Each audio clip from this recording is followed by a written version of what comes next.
Hello hi नमस्कार। आज आपण बनवणार आहोत काळ्या वाटाण्यातलं मटण। त्यासाठी इथे मी 200 ग्राम मटण घेतलंय। मीठ आणि हळद लावून छान 6 शिट्ट्या काढून घेतल्यात। 85% कुक करायचं आहे।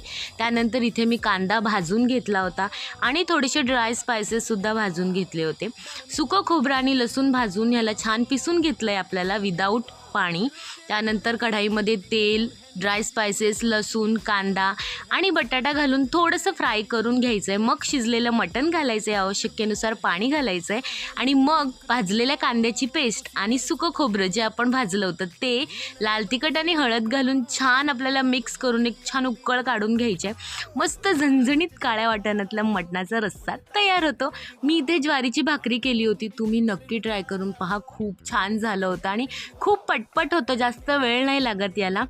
कमेंट करून सांगा मला आणि अशाच नवनवीन रेसिपींसाठी माझ्या चॅनलला नक्कीच सबस्क्राईब करा।